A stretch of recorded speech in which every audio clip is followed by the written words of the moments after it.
Welcome to the Revelation of Hope podcast with your host, Alvin Bonds II. Join us each week as Alvin explores the relationship between leadership and families by interviewing leaders in different fields all over the world. Alvin believes that the success of tomorrow's leaders begins with the success of today's families. Hello, and welcome to the Revelation of Hope podcast. I am your host, Alvin Bonds II, and this is episode 21. Today I interview Kathy Haan, but before I get to that interview, I caution you, today's podcast may be a trigger for someone who has experienced trauma in their lives. Kathy's story is incredible. You'll hear her story of how she overcame being molested as a child sexually.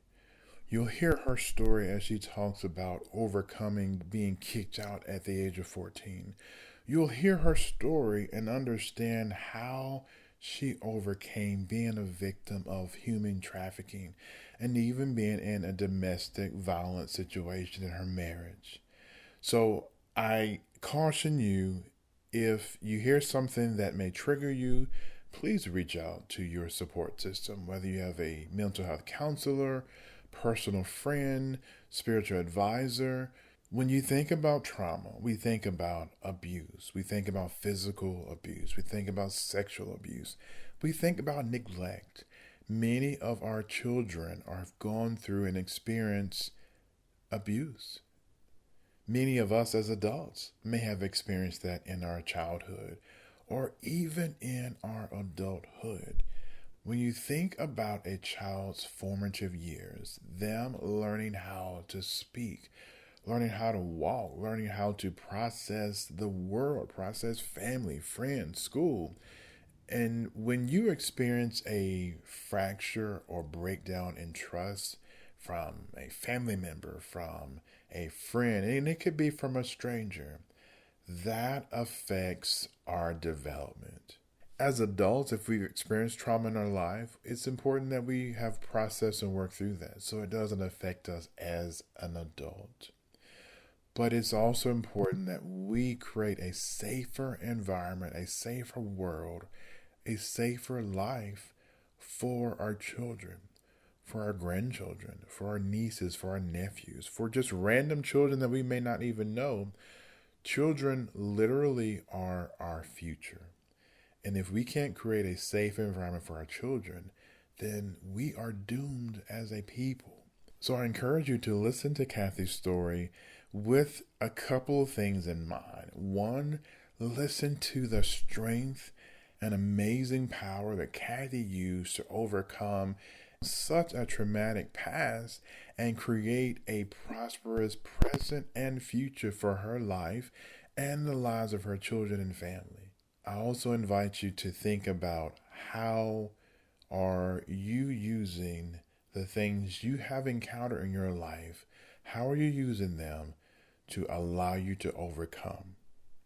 Kathy used the setbacks that she experienced, the trauma she experienced, and she used that to create a story, to create an awareness, to give hope for so many other people, specifically women. And so you hear her story and you'll discover how she encountered all these obstacles throughout her life, even to the point of becoming suicidal. But I'll let Kathy tell you that. So it's an honor to have Kathy Haan on for today's podcast. Kathy is the founder and CEO of Idyllic Pursuit, and she is an international success and business mentor who helps women create and uplevel their online coaching businesses. Kathy is the founder and editor of High Vibe Coaching Tribe online magazine.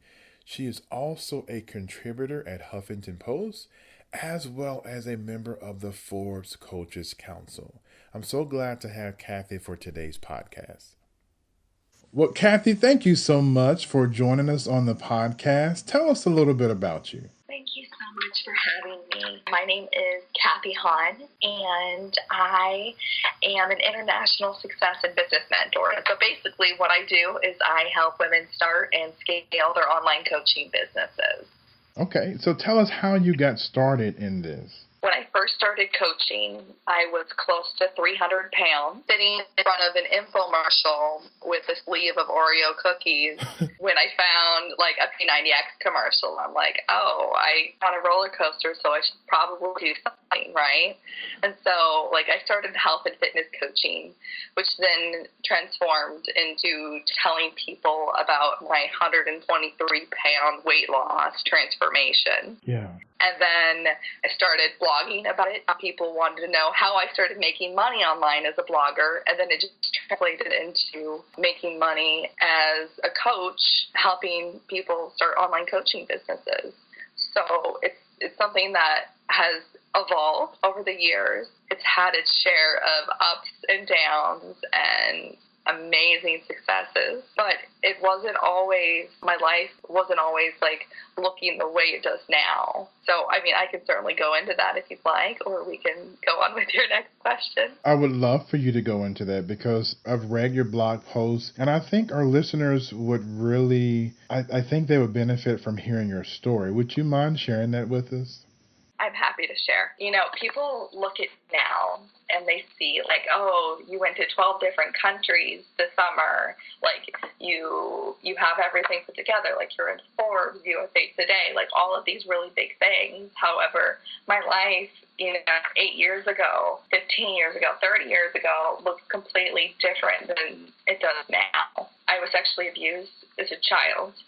And then found myself addicted to meth and coke, and then found myself a victim of human trafficking. I was kicked out at 14. I had my first baby at 18, married her father, and was in an abusive marriage, and found myself at a point where I was missing work for like 6 months at a time because I had such anxiety and depression that like I literally could not function. I was so over medicated. Wow. And the night that I tried to leave my ex-husband, he had me convinced that because of my depression that he had caused, I would never see my kids again. He gaslighted me. I believed him.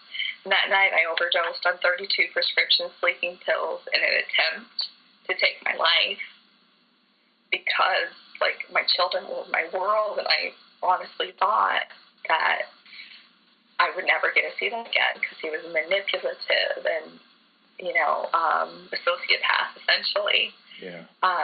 And so I spent 9 days in the hospital, and I want to paint a picture of what that moment was like for me, like that despair that I experienced. I took those pills not in an attempt to like necessarily kill myself, as they were wheeling me out of the house in a stretcher and to put me into the ambulance. I hear my toddler sobbing and screaming up the stairs, "Mommy, die, Mommy, die." And at that moment, the last thing that I remember is praying to God, like, please do not take me from this earth, because I will do everything in my power to turn things around.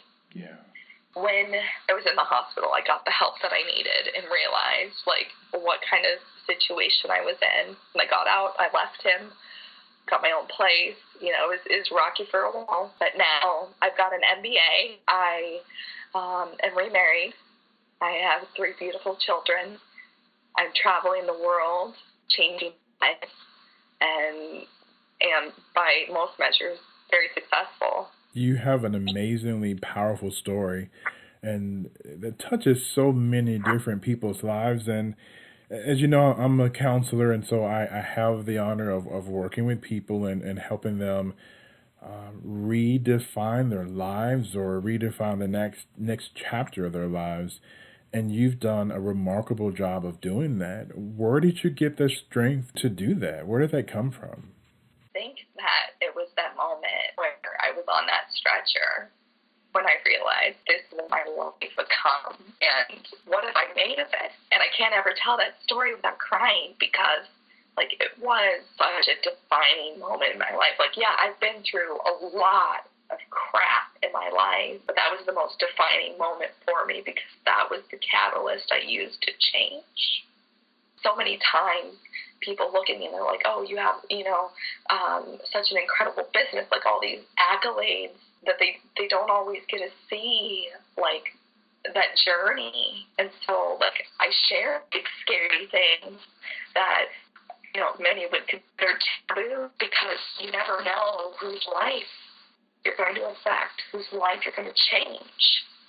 And I appreciate you sharing that. And you're right, there is a sense of it being taboo. And one of the things that I really encourage people to do is to embrace vulnerability. And you've done that. And your life is a living testimony and it's truly remarkable.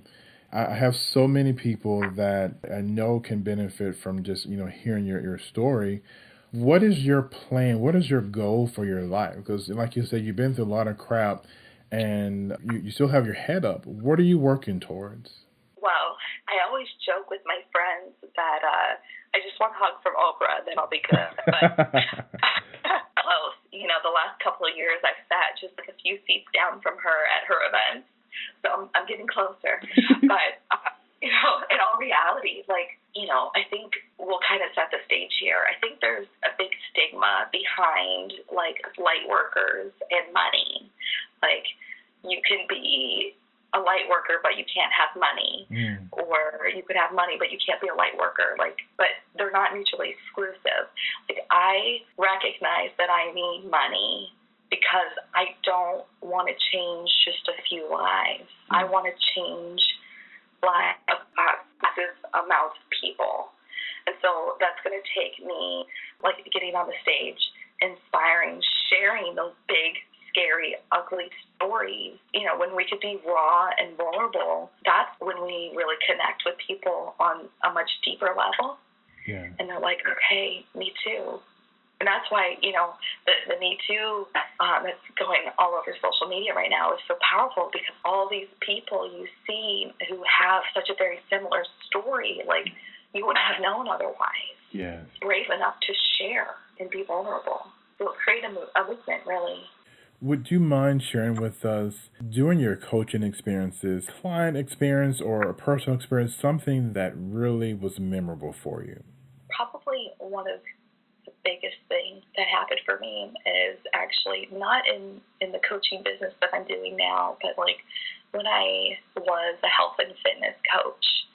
I started health and fitness coaching when I was close to 300 pounds, and most people would be like, that's crazy. But you wouldn't believe the amount of success I had because I was real, authentic. I was sharing in these big, scary things that most people would keep behind closed doors. And at one of our conferences that I went to, I had somebody come up to me and tell me how much I had transformed their life. And in fact, I had actually saved their life because they had the courage to take control of their health and fitness because they watched my story. They're like, okay, if she can do, P90X at 300 pounds, I can do it too at 250 pounds. You may be sharing your story. You may be totally vulnerable. You may be hearing crickets. However, I guarantee you that those people are still watching. They're lurkers. Every single one of my private clients right now, I had never heard of, never met before.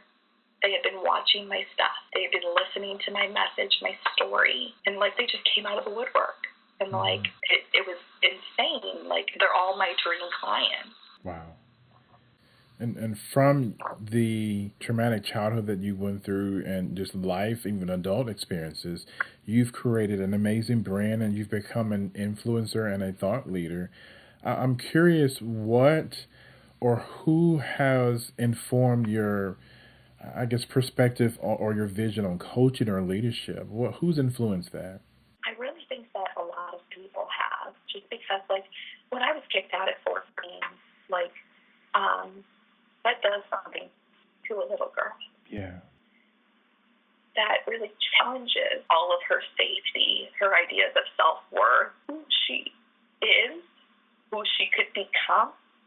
And so I had these unique challenges to overcome compared to most people. And for me, like, the thing that resonates with me the most in whether I'm hiring mentors or coaches or whatever, like, I was constantly like learning and like seeking and trying to grow and just better myself as a person, so that way I would never ever have to put my children through what I went through.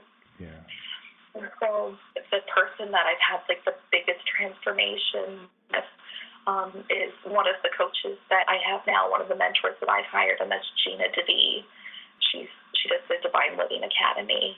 Just the community itself has encouraged me to seek that higher purpose, to learn and be genuinely like a better person. Wow.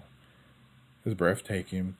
And I wonder, how do you take the experiences that you have cultivated for yourself in terms of your business and the branding? What is your individual philosophy of leadership? How do you decide what direction to take, and what drives you business-wise? Sure. So the biggest thing for me is that leaders don't hoard knowledge. Like, they recognize that learning is a two-way street. For example, when I work with my clients, like, yeah, they're inevitably going to learn a lot from me, but with every single client I work with, I learn a lot from them too. Like, I learn not just like, tactical things, but I also learn like how to be a better leader. Like, one client could take things totally different than the next client. I love that you talk about leaders not hoarding knowledge, because I see that even sometimes in families. We're very selective about the information we give to our children. And granted, there are some things we may not need to, expose children to, but knowledge is power. I'm glad that you have that as one of your values. And I'm curious, what does leadership look like for you at home with your husband and with your children? That's something that I'm always working on, being able to take a step back. Leadership really is about recognized desire to learn and grow. What would you say to someone who may be at the beginning of this journey that you are on in terms of personal trauma or even professional setback? What would you say to encourage them not to give up, to keep moving forward? What would you say? So any time where I feel triggered or have like some type of setback, like, it's really helpful to step back different angles. For example, let's say that I'm triggered about something somebody said. I'll step back and be like, okay, is there any truth to what they said? If not, do away with what they said, or if there is truth, work on improving this part of my life or myself. What helps, I guess, refine your leadership? Are there any, classes that you've taken? I know you have your MBA, but what can someone do to learn how to master their craft, whatever it is that they're choosing to do? What can they do? That's a really great question. So while I think that learning is really important, what's probably more important, though, is the application of what you've learned. Yeah. Because if you're spending, thousands and thousands of dollars on all these different courses and all these different programs, like, that's great. You're learning a lot, but are you actually taking and applying any of that? One of the best things I ever did, not only for like my life, for my business and for the growth that I've had, is to hire experts. Yeah, and changing those ideas and perceptions takes time. And like my good Nicole Peretti said, that treat your mind like a scary alley. Like, hire somebody to help you work through that. I love that. Mm-hmm. Kathy, in my work as a counselor and a marriage and family therapist, I have the opportunity to work with families experiencing a whole wealth of different issues and concerns. I personally believe that the success of tomorrow's leaders begins with the success of today's families. What do you think about that? That's huge. because like if you take a look where I was, like I essentially, came from a broken home. Like when I was kicked out at 14, I went from living in a mansion with 2 Mercedes, a Porsche Carnegie, a sailboat, like all of these huge things, to living in a trailer court in the middle of nowhere, Iowa, surrounded by corn. Like my experience could have been so much different had I had a family unit supportive. So I could have, I guess, like if you think about it, like I could have taken that later rather than having to hike Mount Everest. And looking at your website, I noticed all of the places that you've visited in in the United States and even other countries. What makes that such a passion for you, traveling and exploring? This person that wants to do, see, and be the things, like I am a high achiever. Like I really want to explore. I guess the biggest thing for me was I didn't have that sense of belonging as a child. Like, when I was kicked out, like having to move all the time, and getting in with the wrong crowd, like I kind of like always felt like an outsider. And so I guess my love of travel started with me trying to find that purpose or that community, that support. And now, like, when I travel, I want to take my kids with me so that way they can experience cultures, other ways of living. Like, we get so stuck, the United States is enormous, and just traveling, to Florida is like traveling to another country if you're in Europe. We don't have those experiences. So getting to take my kids overseas is huge. That way they can see, like, this is a different perspective. It doesn't make them wrong. Be curious. Kathy, I just appreciate you taking the time to share your story with our listeners. Was there anything else you'd like to share with our listeners before we close? So it doesn't matter where you are at in life. Take it from a girl who should be dead. Like, if I could do this, can you? Thank you so much for listening to this podcast. Please be sure to subscribe, as well as providing a rating and review. Every week, I will interview a different leader and invite them to share with us their views and perspective on the relationship between leadership and family. Be sure to visit my website. It's www.alvinbonds2nd.com. That's ALVINBONDSII.com. Have a great day.